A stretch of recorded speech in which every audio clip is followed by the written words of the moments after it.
चलिए अब बात राजनीति के उस मुद्दे की जो सीधे 2024 लोकसभा चुनाव से जुड़ गया है। जाति वर्सेस धर्म 2024 वाला दांव। कल बिहार सरकार ने जाति आधारित सर्वे रिपोर्ट जारी की। आज बीजेपी ने इस पर बड़ी सियासी लाइन ले ली। प्रधानमंत्री नरेंद्र मोदी ने छत्तीसगढ़ के जगदलपुर की रैली में इसे लेकर विपक्षी गठबंधन को आड़े हाथों लिया। प्रधानमंत्री ने क्या कहा, उसके क्या मायने हैं और जाति सर्वे को लेकर चले जा रहे दांव पेच का पूरा गणित क्या है, ये आपको डिटेल में बताएंगे। लेकिन पहले जाति सर्वे को लेकर आज के दो बड़े डेवलपमेंट के बारे में आपको बता देते हैं। पहली खबर, आज बिहार के मुख्यमंत्री नीतीश कुमार ने जातीय सर्वे रिपोर्ट को लेकर एक सर्वदलीय बैठक बुलाई। इस बैठक में बीजेपी सहित सभी दलों के नेता शामिल थे। बैठक में जाति आधारित गणना के आंकड़ों की जानकारी दी गई। दूसरी खबर, आज जाति सर्वे का मामला सुप्रीम कोर्ट पहुंच गया।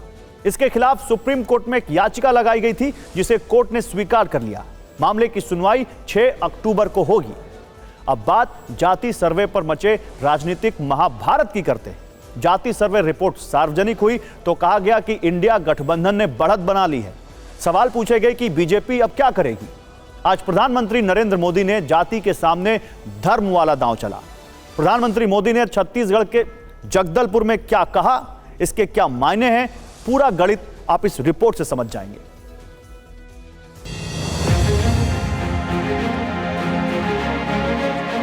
इंडिया गठबंधन को बिहार के जाति सर्वे से 2024 के लिए बड़ा मुद्दा मिल गया। राहुल गांधी ने सोशल मीडिया प्लेटफॉर्म एक्स पर जाति आधारित आंकड़ों का मतलब समझाया। बिहार की जातिगत जनगणना से पता चला है कि वहां OBC plus SC plus ST 84% है। भारत के जातिगत आंकड़े जानना जरूरी है। जितनी आबादी उतना हक, ये हमारा प्रण है। राहुल गांधी ने एक वाक्य में जाति सर्वे का वो नंबर सामने रख दिया जो 2024 की चुनावी लड़ाई का रिजल्ट तय कर सकता है। हिंदुस्तान में कौन सी जात की कितनी आबादी है, हिंदुस्तान की सरकार जानती है। नरेंद्र मोदी हिंदुस्तान के ओबीसी को ये बताना नहीं चाहते हैं कि आप कितने हो। अब विपक्ष का फोकस इसी 84% पर है। विपक्ष राजनीति को यही लेकर आएगा, इसका अंदाजा बीजेपी को पहले से था। इसीलिए कार्ड के तौर पर प्रधानमंत्री मोदी ने एक दांव चला। संसद के विशेष सत्र में महिला आरक्षण बिल लाकर इसे कानून बना दिया। इस तरह प्रधानमंत्री मोदी ने विपक्ष की जाति वाली बड़ी छतरी से महिलाओं के एक बड़े वर्ग पर फोकस करके उसे अलग करने वाला दांव चला। कुछ दिन पहले संसद में नारी शक्ति वंदन अधिनियम पास हो गया है। कांग्रेस और उसके इंडी अलायंस, ये गठबंधन गठबंधन 30 साल से उसे रोककर बैठे थे। विपक्ष को लगता है कि जाति सर्वे से 84% की एक बड़ी संख्या उसके पीछे आ जाएगी।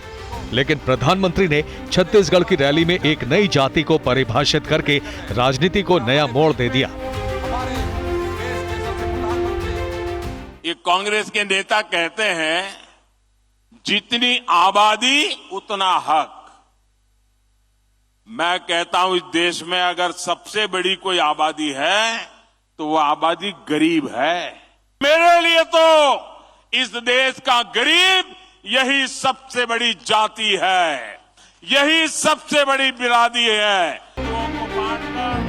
ये बोलकर प्रधानमंत्री मोदी ने साफ कर दिया कि अगर विपक्ष की नजर 84% ओबीसी, एससी और एसटी जातियों पर है तो वो इसमें से करीब 15% गरीबों को अपने साथ खड़ा करके आगे की राजनीति तय करेंगे।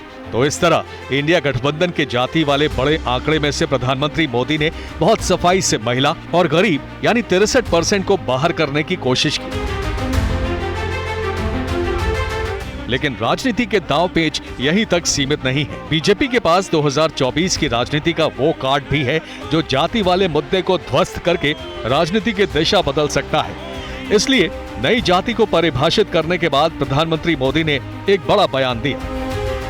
आबादी के ही हिसाब से ही अब तय होने वाला है, तो पहला हक किसका होगा भाई? किसका होगा?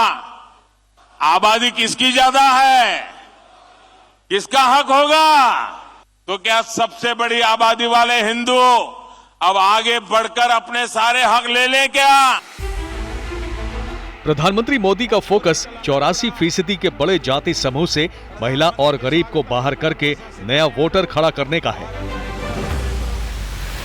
विपक्ष जितनी आबादी उतना हक का नारा दे रहा है, तो प्रधानमंत्री ने इसी नारे से विपक्ष को हिंदू वर्सेस मुसलमान के बड़े सवाल में उलझा दिया है।